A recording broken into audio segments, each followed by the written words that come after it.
नमस्कार, बहुत स्वागत आप सभी का। शाम के 7 बजने वाले हैं, वक्त है आप सभी के पसंदीदा कार्यक्रम हरो राजस्थान का। आप सबके साथ मैं हूं प्रियंका राय। बुलेटिन की शुरुआत सबसे बड़ी खबर के साथ करते हुए उत्तर प्रदेश के हाथरस से मिल रही सबसे बड़ी खबर का रुख करेंगे, जहां पर बड़ा हादसा हो गया है। नारायण साकार हरि उर्फ भोले बाबा के प्रवचन के दौरान भगदड़ मच गई। 100 से ज्यादा लोगों की मौत की सूचना मिल रही है। युद्ध स्तर पर राहत और बचाव कार्य भी जारी है। शवों को पोस्टमार्टम के लिए एटा मेडिकल कॉलेज लाया गया है। सीएम योगी ने भी हादसे पर दुख जताया है। सीएम योगी ने 24 घंटों में घटना की रिपोर्ट भी मांगी है। इसके साथ ही प्रधानमंत्री नरेंद्र मोदी ने भी हाथरस हादसे पर दुख व्यक्त किया है। साथ ही साथ मुआवजे का भी ऐलान कर दिया गया है। मृतक के परिजनों को 2-2 लाख तो घायलों को 50-50 हजार रुपए के मुआवजे का ऐलान किया गया है। तस्वीरें विचलित कर देने वाली है, स्तब्ध कर देने वाली है, परेशान कर देने वाली है। जहां पर यूपी के हाथरस में सत्संग चल रहा था और सत्संग खत्म होने के बाद भगदड़ मच गया। अब बड़ा सवाल यह है कि आखिर ये भगदड़ मचा क्यों। हालांकि इसे लेकर डिटेल जांच के लिए कहा गया है। यूपी के सीएम योगी आदित्यनाथ लगातार पूरे मामले पर नजर बनाए हुए हैं और उन्होंने पूरे मामले पर जांच रिपोर्ट पेश करने को कहा है। लेकिन आपको बता दे, ये पहला मामला नहीं है जब इस तरीके के हादसे हुए हो। इससे पहले भी सत्संग में कई बड़े हादसे हो चुके हैं। कई लोगों की मौत हो चुकी है, कई लोग घायल हो चुके हैं, कई लोगों ने अपने हाथ और पैर तक गंवा दिए हैं। लेकिन इसके बावजूद बार बार इस तरीके की घटनाएं आखिर रिपीट क्यों हो रही है? कौन है इस भगदड़ का जिम्मेदार? ये है सबसे बड़ा सवाल। और जो जिम्मेदार है उसके खिलाफ क्या कार्रवाई की जाएगी, ये भी देखना बड़ा ही महत्वपूर्ण होगा। क्योंकि बार बार इस तरीके के हादसे होते हैं, कई लोग जान गंवाते हैं, लेकिन इस तरीके के हादसे रुकने का नाम नहीं लेते हैं। परिजनों का रो रो कर बुरा हाल है। 3 अलग अलग तस्वीरें इस हादसे से जुड़ी आपके टीवी स्क्रीन पर आप देख पा रहे हैं। अखिलेश यादव बोल रहे हैं, सुनाते हैं। लोगों का पूरा इंतजाम हो, जो अगर घायल हैं, जिनको इलाज की जरूरत है, हमें उम्मीद है कि सरकार उनका इलाज अच्छा कराएगी। प्रधानमंत्री कह रहे हैं कि प्रधानमंत्री कांग्रेस पार्टी। देखिए, ये आज जो भाषण में जो बात आनी चाहिए थी, 10 साल बाद भी किसान की हालत वैसे ही के वैसे हैं। किसान की आय दोगुनी कैसे होगी या किसान कैसे खुशहाल होगा, उस दिशा में सरकार का कोई स्पष्ट बात नहीं नजर आई। कोई देखिए, परजीवी बोला है कांग्रेस को। प्रधानमंत्री ने कहा है कि आप जो अलाइज हैं, इनकी वोट बेस लेकर कांग्रेस। सवाल ये कि इतने बड़े पैमाने पे इतने लोगों की जान जाना, आखिरकार सरकार क्या कर रही थी? और सरकार की जानकारी में होने के बाद भी इतनी बड़ी घटना हो जाए, बहुत दुखद है। सरकार की जिम्मेदारी बनती है कि अगर किसी आयोजन में इतने लोग इकट्ठे हो रहे हैं या इतने लोग आने वाले हैं, तो आखिरकार उनकी सुरक्षा, उनकी व्यवस्था के लिए सरकार ने क्या किया, ये सबसे बड़ा प्रश्न लगता है। लेकिन चूक कैसे हो जाती है? बार-बार ऐसी घटना होती है। देखिए, जब तक आप किसी आयोजन पे शुरुआत में से लेकर के अंत तक ध्यान नहीं देंगे तो ऐसी घटना ही होंगी। इसके लिए जिम्मेदार अगर कोई है तो वहां सरकार जिम्मेदार है। मरने वालों की मदद हो, उनके परिवार के लोगों का पूरा इंतजाम हो, जो अगर घायल हैं, जिनको इलाज की जरूरत है, हमें उम्मीद है कि सरकार उनका इलाज अच्छा कराएगी।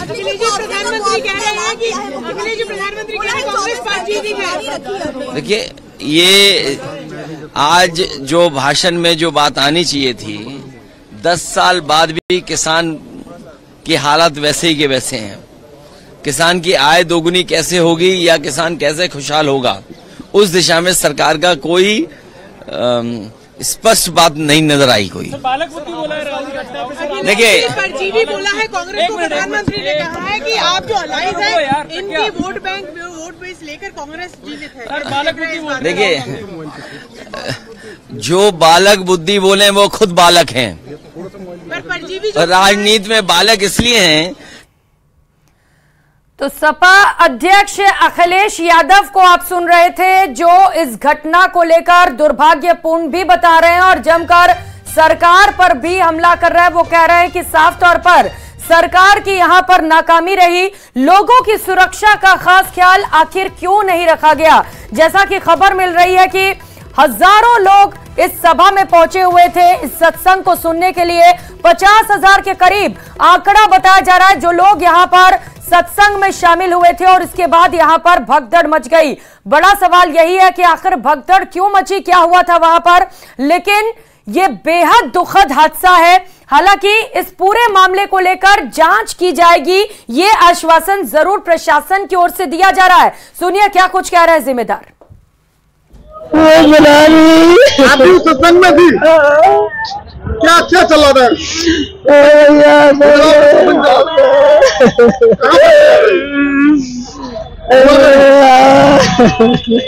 कितनी भीड़ थी वहाँ? बहुत भीड़ थी भैया। कैसे हुआ हादसा? भैया नीचे तो बहुत पब्लिक भीड़ ज्यादा मच गई। हाँ मच गई, गाड़ी वाले मौत हो गई, बताए बहुत क्या हुआ, क्या हादसा हुआ?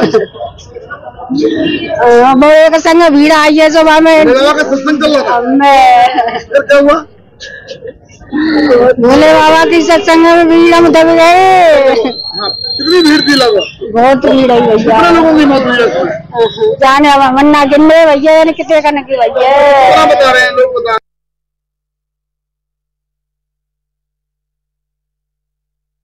बहुत लोग थे।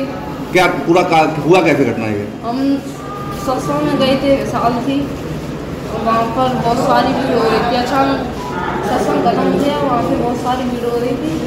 रास्ता जाम हो रहा था, निकलने के लिए जगह नहीं थी।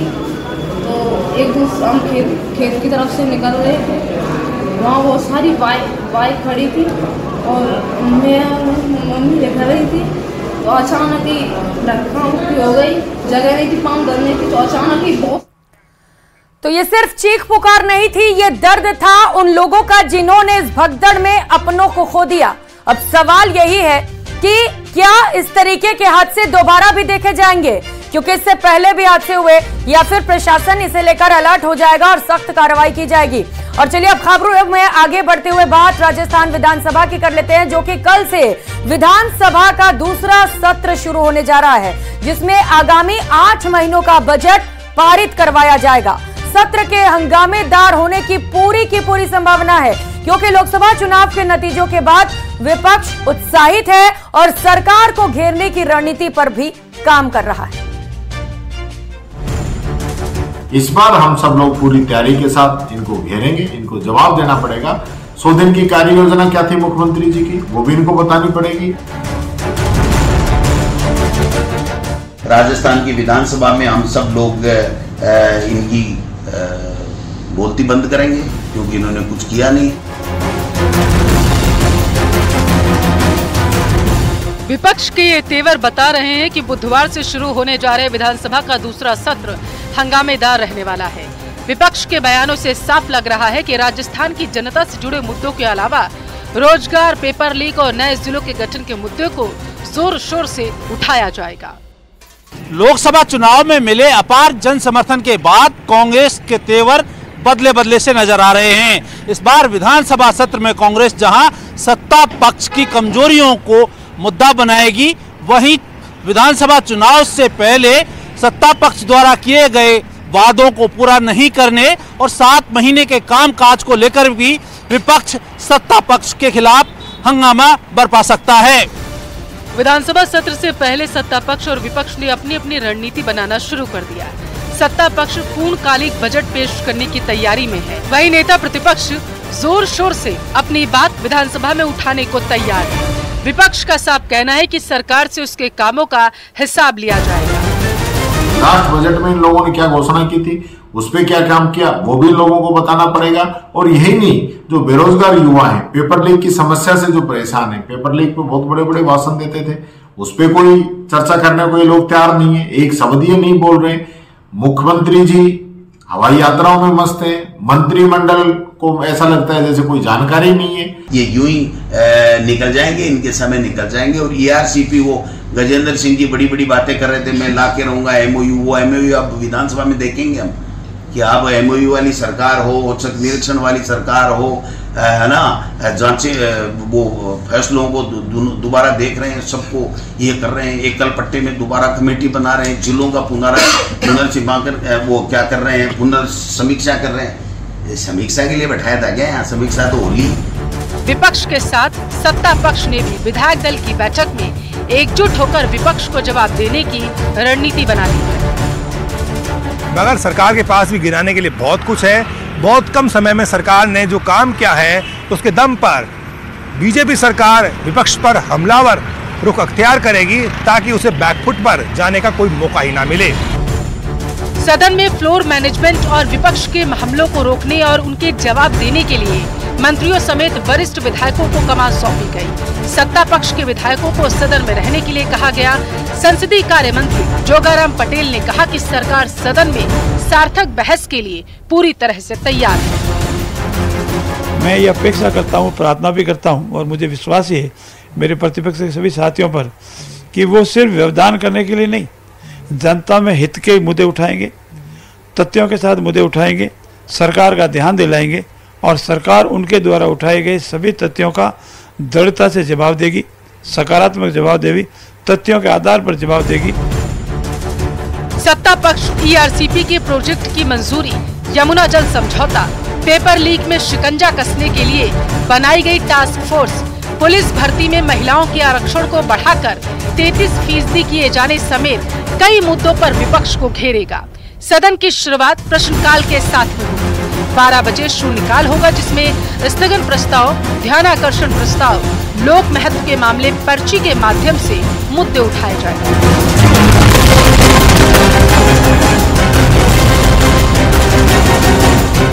6 माह पूर्व सत्ता गंवाकर विपक्ष में बैठने वाली कांग्रेस इस बार लोकसभा चुनाव परिणाम के बाद काफी उत्साहित है, जिसका सीधा असर सदन में देखने को मिलेगा।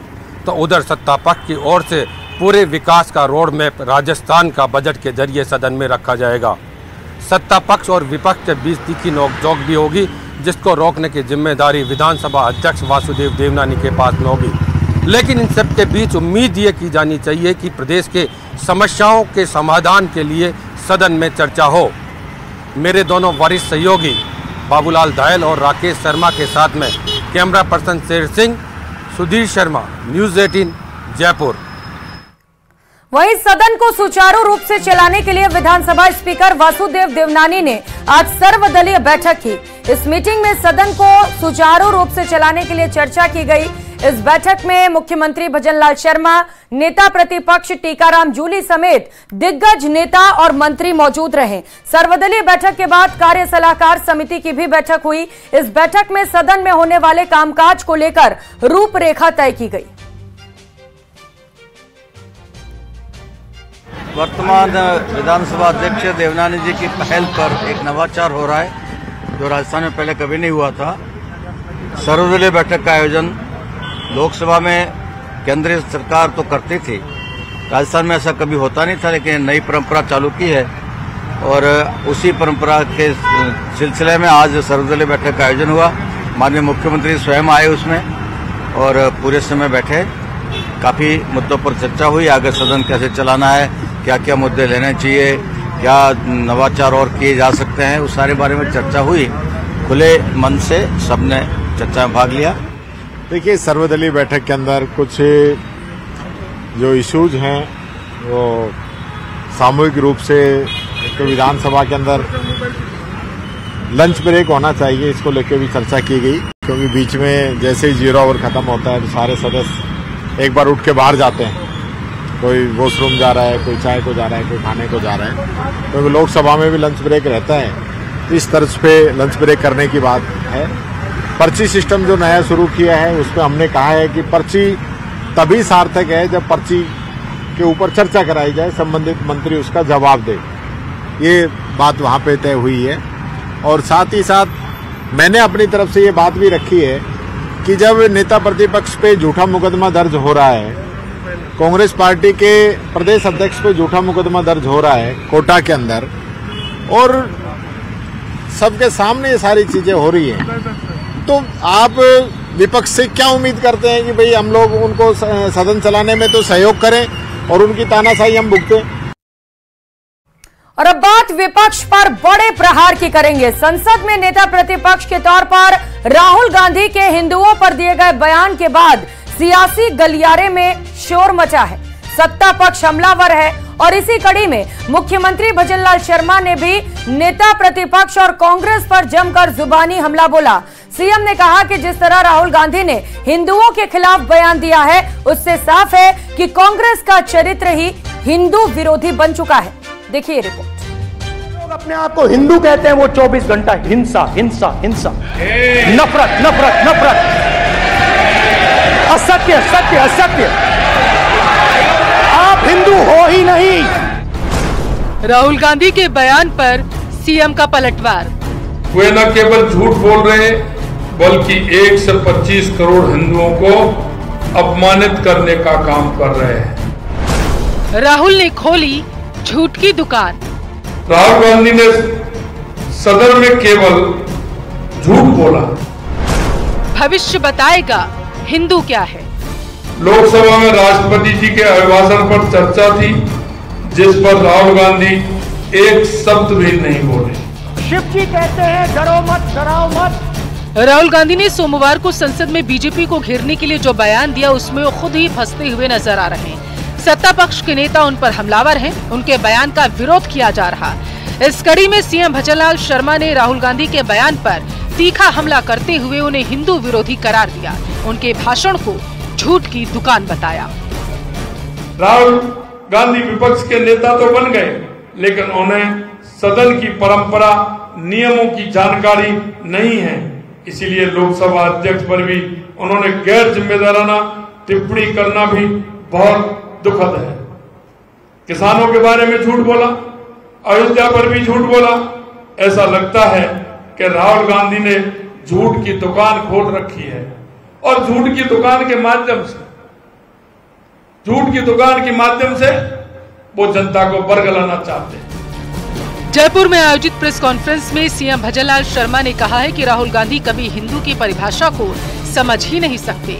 उन्होंने राहुल गांधी पर अग्निवीरों और किसानों के मुद्दे पर भी झूठ फैलाने का गंभीर आरोप लगाया।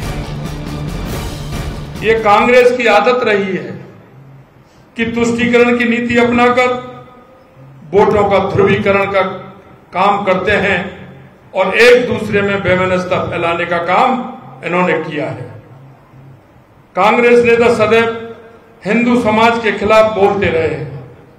आपने देखा होगा वर्ष 2010 में तत्कालीन गृह मंत्री पी चिदम्बरम, वर्ष 2013 में तत्कालीन गृह मंत्री सुशील कुमार शिंदे इसी जयपुर में हिंदुओं को आतंकवादी बताया था और बाद में उनको माफी भी मांगनी पड़ी।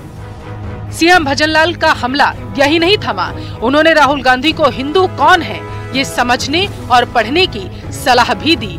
उन्होंने उनके शपथ ग्रहण के तरीके और उनके संस्कारों पर भी कई सवाल खड़े किए। प्राणी मात्र में ईश्वर का वास देखने वाला हिंदू है। अरे हम तो प्रकृति में भी ईश्वर मान के चलते हैं। प्रकृति में हमारी पर्यावरण के आधार पर भी हम वृक्षों को भी पूजते हैं, हमारे पहाड़ों को भी पूजते हैं, हम नदियों को भी पूजते हैं। हिंदू की परिभाषा बहुत बड़ी परिभाषा है। हिंदू की परिभाषा राहुल जी आप नहीं सीख सकते क्योंकि आपके अंदर वो संस्कार नहीं है। राहुल के बयान पर सियासी संग्राम जारी है। बीजेपी उस मुद्दे पर एकजुट है। हालांकि राहुल अपनी सफाई में कह चुके हैं कि उन्होंने हिंदू समाज को नहीं बल्कि बीजेपी को हिंसक कहा था, लेकिन राहुल के बयान को बीजेपी ने लपक लिया है। अब आने वाले दिनों में इस मुद्दे पर सियासी गर्मी बढ़ना लाजमी है। Bureau report, news 18 Rajasthan.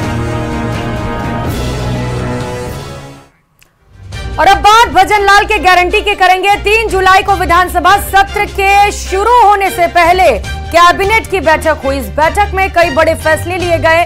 बैठक में जहां गहलोत सरकार में बनाए गए गांधी वाटिका न्यास को भंग कर दिया गया, तो वहीं प्रदेश के 3 जिलों में फ्लाइंग स्कूल खोलने का फैसला लिया गया।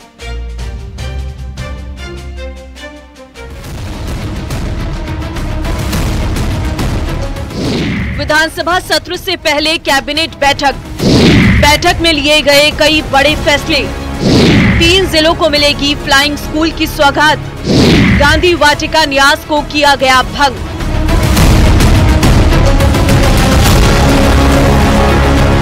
करीब 3 महीने बाद हुई भजनलाल कैबिनेट में कई अहम फैसले लिए गए, जिसकी जानकारी deputy CM Premchand Bairwa, cabinet मंत्री राज्यवर्धन सिंह राठौर और मंत्री जोगाराम पटेल ने प्रेस कॉन्फ्रेंस के जरिए दी। विधानसभा सत्र से ठीक पहले हुई इस बैठक में भीलवाड़ा, किशनगढ़ और झालावाड़ में फ्लाइंग स्कूल खोले जाने का फैसला लिया गया। साधारण नागरिकों के लिए बहुत बड़े निर्णय लिए गए हैं। फ्लाइंग स्कूल्स राजस्थान के अंदर खोल रहे हैं। 3 एविएशन के फ्लाइंग स्कूल्स होंगे किशनगढ़ के अंदर, भीलवाड़ा के अंदर और कोशिश है कि झालावाड़ के अंदर। वहीं भजनलाल सरकार ने गहलोत सरकार में लिए गए एक फैसले को पलटते हुए गांधी वाटिका न्यास अधिनियम को समाप्त करने का फैसला लिया है। हालांकि गांधी वाटिका का संचालन होता रहेगा।